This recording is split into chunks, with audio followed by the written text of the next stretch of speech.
नमस्कार मित्रांनो, स्वागत आहे सर्वांचं ग्रीन गोल्ड ॲग्री आपल्या मराठी यूट्यूब चॅनलमध्ये.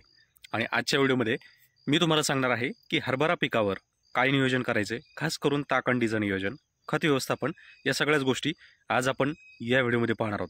तर शेतकरी मित्रांनो, जे शेतकरी आपल्या ग्रीन गोल्ड ॲग्री चॅनलवर नवीन असतील त्यांनी चॅनलला सबस्क्राईब करा, सोबत नोटिफिकेशन बेल प्रेस करा, म्हणजे आलेल्या व्हिडिओचं नोटिफिकेशन तुम्हाला मिळेल. तर मित्रांनो, आता सध्याची लगबग जी चालू आहे ही सगळ्याच शेतकऱ्यांची जवळजवळ, म्हणजे जे आपले विदर्भ, मराठवाडा या शेतकऱ्यांची लगबग आता सुरू आहे ती म्हणजे हरभरा लागवडीची. तर अशात आता आपल्याला कमी खर्चामध्ये सुद्धा हरभरा उत्पादन कसं घ्यायचं आहे, त्यासोबत याचे फायदे कसे आपण करून घेणार आहोत. आणि जर खर्चाचा विचार केला तर खर्च आणि उत्पादन याच्यामध्ये कुठं तरी ताळमेळ बसत नाही आहे, खूप मोठा गॅप पडतोय. म्हणजे उत्पादन खर्च जास्त होतोय तर त्याचं उत्पादन जे मिळणार आहे हे कमी होतंय. म्हणजे कुठंतरी जो रेशिओ राहायला पाहिजे, कुठंतरी नफा राहायला पाहिजे, तो राहत नाहीये. तर आपण आजच्या व्हिडिओमध्ये हेच पाहणार आहोत की कमीत कमी खर्चामध्ये आपल्याला हरभरा उत्पादन कसं घ्यायचं आहे. तर आता हरभरा उत्पादनासाठी सगळ्यात पहिलं म्हणजे वाण निवडा. तर आता वाण निवडताना एक गोष्ट लक्षात असू द्या की तुम्हाला जर डॉलर हरभरा करायचा असेल तर तुम्ही डॉलरच्या पद्धतीनं चांगला वाण, की ज्या वाणामध्ये वातावरणाचा काही इफेक्ट झाला किंवा वातावरणामध्ये जर काही बदल झाला तर तो सहनक्षम तेवढा पाहिजे, म्हणजे वातावरणाच्या बदलात सुद्धा त्याच्यावर काही इफेक्ट पडला नाही पाहिजे. त्यानंतर ज्या शेतकऱ्यांना रेग्युलर आपला हरभरा घ्यायचा आहे त्यांनी शक्यतो फुल्यांच्या वाणांची जास्त शिफारस करायला पाहिजे किंवा जास्त लागवड करायला पाहिजे. त्यामध्ये एक विशाल हरभरा पण आहे जो की खूप जुन्या काळापासून शेतकरी लागवड करतात आणि तो उत्पादनासाठी पण चांगला आहे, किडींचा पण त्याच्यावर प्रादुर्भाव हा कमी होतो. तर अशा वाणांची आपल्याला निवड करायची. निवड करताना बागायती वाण कोणता चांगला आहे आणि जिरायती वाण कोणता आहे याचा अभ्यास करूनच आपल्याला पेरणी करायची किंवा लागवड करायची किंवा टोकन पद्धतीनं करायची, जी तुम्ही रेग्युलरली करता त्या पद्धतीनं. आता यामध्ये सगळ्यात पहिलं तर बी आणल्यानंतर किंवा पेरणीपूर्वी किंवा टोकन पद्धत करण्यापूर्वी किंवा टोकन करण्यापूर्वी आपल्याला एक बीज प्रक्रिया करायची आहे. बीज प्रक्रिया करताना शक्यतो जैविक हीच करायची, कारण जैविकचे फायदे भरपूर आहेत. आणि जमिनीमध्ये वर्षानुवर्ष काय होतं की वेगवेगळ्या कीटकनाशकांचा वापर, वेगवेगळ्या खतांचा वापर यामुळं जमिनीची प्रत खराब होत चालली आहे आणि जमिनीमध्ये नको त्या बुरशी सध्या तयार झाल्यात आणि याच्यामुळं मर रोग हा जास्त प्रमाणात आपल्याला पिकांवर पाहायला मिळतो. आणि म्हणून आपल्याला बीज प्रक्रिया जी करायची तर ती जैविक पद्धतीनं करायची. जैविक पद्धतीनं बीज प्रक्रिया करण्यासाठी आपल्याला 3 ते 4 बॅक्टेरियांची गरज आहे.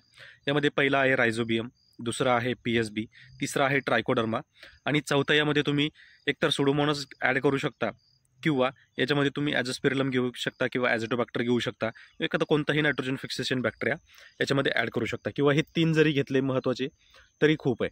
हे 3 घेतल्यानंतर सर्वसाधारणतः जे प्रमाण आहे, एक साधारणतः जी एक बॅग येते, या एक बॅगेला जर 20 किलोची बॅग असेल तर साधारणतः 50 मिलीपर्यंत हे व्यवस्थित मिक्स करायचं आहे आणि ते आपल्या बियाण्याला चोळून घ्यायचे. चोळून घेताना व्यवस्थित पूर्ण बियाण्याला ते लागल अशा पद्धतीनं करायचं आहे. जर हे तुम्हाला जैविक मिळत नसेल तर रासायनिकमध्ये काय करायचं आहे की थायमिथक्झम जे बुरशीनाशक आहे किंवा एक कीटकनाशक एक बुरशीनाशक, या दोन्हींचं कॉम्बिनेशन करा. किंवा सरळ सरळ 22 जी पावडर आहे, ही 22 तुम्हाला कुठेही जवळपासच्या कृषी सेवा केंद्रामध्ये मिळून जाते, म्हणजे एकदम छोट्यातलं छोटं जरी दुकान असेल तरी मिळून जाते. ते बुरशीनाशक घेऊन ते व्यवस्थित पूर्ण आपल्या बियाण्याला चोळून घ्यायचे किंवा लावून घ्यायचे आणि त्याच्यानंतर पेरणी करायची. 22 जे आहे साधारणतः 100 ते 120 रुपयापर्यंत आपल्याला 200 ग्रॅमपर्यंत मिळतं, म्हणजे अतिशय स्वस्त आहे. आणि जो कंटेंट आपल्याला पाहिजे त्यामध्ये मॅकोझे पण आहे, कार्बॅन्डेझिम पण आहे. तर अशा पद्धतीनं आपल्याला पहिली गोष्ट म्हणजे बीज प्रक्रिया करायची. त्यानंतर हरभरा उगवून निघाल्यानंतर, आता उगवून निघाल्यानंतर खरं आपलं शेड्यूल हे सुरू होते. आता पेरणीच्या वेळी जर तुम्ही खत देत असाल तर शेतकरी काय करतात की खूप उत्पादन मिळेल याच्या आशानं 3 बॅग 4 बॅग किंवा वेगवेगळ्या टप्प्यामध्ये वेगवेगळ्या खतांचा वापर करतात. तर मी तुम्हाला सांगू मित्रांनो की खूप जास्त खत व्यवस्थापन करण्याची गरज नाही आहे. मुळात हरभरा हे पीक आहे की जे पीक, ज्या पिकाला खूप जास्त खतांची मात्रा देण्याची गरज पडत नाही. तुम्ही कोरडवाहू जमिनीमध्ये तर अक्षरशः आत्ताही काही शेतकरी खत न वापरता सुद्धा हरभऱ्याचं उत्पादन घेतात. पण आपल्याला इथं थोडंसं खत वापरायचं आहे कारण जमिनीला सवय लागलेलीच असते. तर अशा परिस्थितीमध्ये तुम्ही 10-26-26 एकरी एक बॅग आणि एक बॅग तुम्ही जैविक किंवा सेंद्रियमधली वापरायची, ज्यामध्ये जर तुमच्याकडं क्रियाजन क्रियाजन मिळत असेल तर क्रियाजनचा DNPG हे वापरू शकता, किंवा प्लांटो मिळत असेल तर प्लांटोचं वापरू शकता.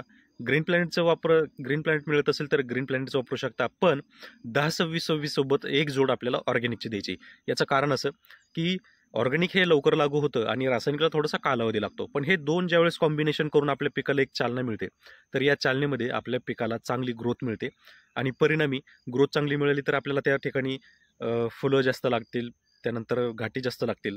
म्हणजेच एकंदरीत विचार केला तर आपल्याला उत्पादनामध्ये त्याची भर पडेल. आणि त्याच्यासाठी आपल्याला अर्ध रासायनिक अर्ध जैविक अशा पद्धतीनं करायचं आहे.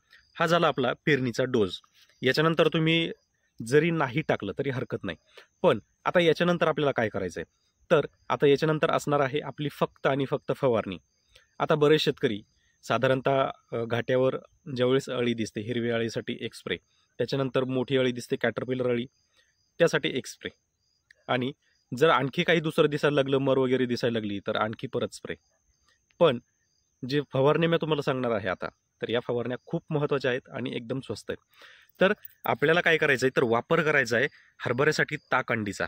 ताकअंडी तुम्हाला आत्ताच लगेच तयार करून ठेवायचं आहे. भलं ते तुम्ही 45 दिवसांनी वापरा, हरकत नाही, ते चालतं. पण तयार आत्ता करून ठेवायचं आहे. तुम्ही असं म्हणाल की मला पुढच्या आठवड्यात फवारणी करायची, मग मी आता 2-3 दिवसांनी तयार करायला टाकतो. अजिबात नाही. तुम्हाला जर पिकाला चांगला रिझल्ट पाहिजे असेल तर वेळेच्या अगोदरच ते तयार करायला शिका. वेळेवर म्हणजे जशी तहान लागेल तसं विहीर खांदत बसू नका, त्याचा फायदा काही होणार नाही. त्याच्यासाठी तयार अगोदरच करून ठेवा.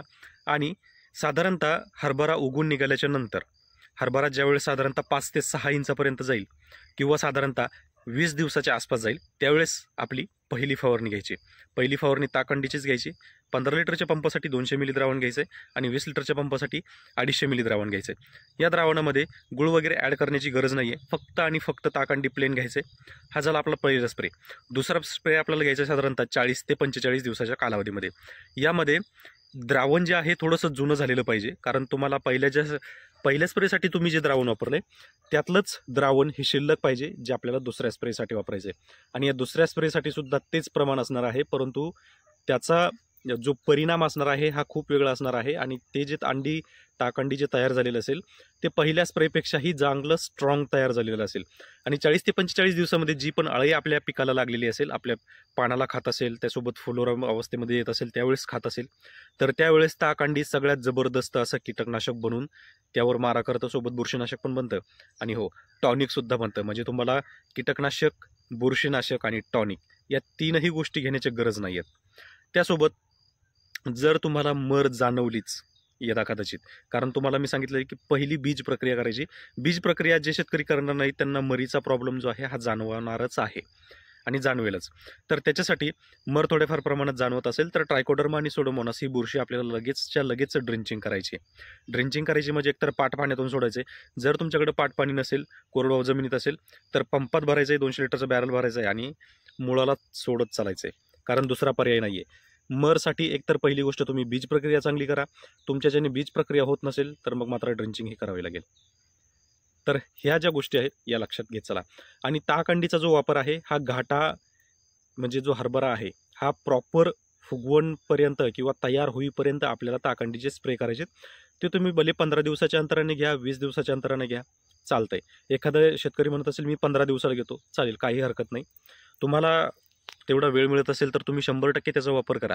तुम्ही जेवढा वापर ताकअंडीचा कराल तेवढंच आपल्या पिकासाठी चांगलं आहे आणि त्या निघणाऱ्या उत्पादनाला सुद्धा चांगलं आहे. पहिली गोष्ट म्हणजे तुम्ही विषमुक्त शेती करताय. दुसरी गोष्ट म्हणजे तुमचं पीक जे तयार होतंय ते तुम्ही पण खाता आणि दुसऱ्यांना पण खाऊ घालता किंवा ती विक्री होतच. तर अशा पद्धतीत आपण वैयक्तिक आपल्यासाठी सुद्धा नैसर्गिक तयार करतोय, कोणताही रेसिड्यू न येता, आणि आपण दुसऱ्या लोकांसाठी सुद्धा ते विकतोय. म्हणजेच आपण त्यांच्यासाठी सुद्धा चांगलं विषमुक्त अन्न आपण त्यांच्यासाठी देतोय. यापेक्षा मोठी बाब कोणती नाही आहे. तर मित्रांनो, ह्या ज्या गोष्टी सांगितलेल्या आहेत या व्यवस्थित नीट ऐका, कारण आता बऱ्याच शेतकऱ्यांना काय आहे की त्यांच्याकडं या गोष्टींसाठी वेळ नसतो. कारण ज्या तुमच्या फायद्याच्या गोष्टी सांगतो किंवा ज्या तुमच्या फायद्यासाठी मी गोष्टी करतो त्याकडं शेतकऱ्यांचा खूप कानाडोळा असतो. पण लक्षात ठेवा, तुमचे 8 मिनिटं जर आज जात असतील तरी ते वायाला जाणार नाही आहेत. ते तुमच्यासाठी अतिशय महत्त्वपूर्णचे 8 मिनिटं असणार आहेत. तुम्ही जर हे 8 मिनिटं 2 मिनिटांमध्ये जर कन्वर्ट करत असाल तर सॉरी मित्रांनो, तुम्ही काहीही करू शकत नाहीत. त्यासाठी शक्यतो व्हिडिओ पूर्ण पाहत चला. काय की एखादा पॉईंट तुम्हाला शेवटच्या 1 मिनिटामध्ये सुद्धा सांगितलेला असू शकतो, जो तुम्ही जर मिस केला तर तुम्हाला यामधलं 50% काहीच कळणार नाही किंवा 50% तुम्हाला रिझल्टही मिळणार नाही. त्यासाठी व्हिडिओ पूर्ण पाहत चला, कारण या तुमच्या फायद्यासाठी व्हिडिओ आहेत, माझ्या फायद्यासाठी नाही. तर चला भेटूया पुढच्या व्हिडिओमध्ये. आणि हरभऱ्यासाठी जर तुम्हाला काही अडचण येत असेल, खास करून नैसर्गिक शेती करताना, तर कमेंट करू शकता किंवा व्हॉट्सअप नंबर माझा खूप ठिकाणी आहे, तुम्ही मला व्हॉट्सअपही करू शकता. तर व्हिडिओ आवडला असेल तर व्हिडिओला लाईक करा, चॅनलला सबस्क्राईब करा. धन्यवाद.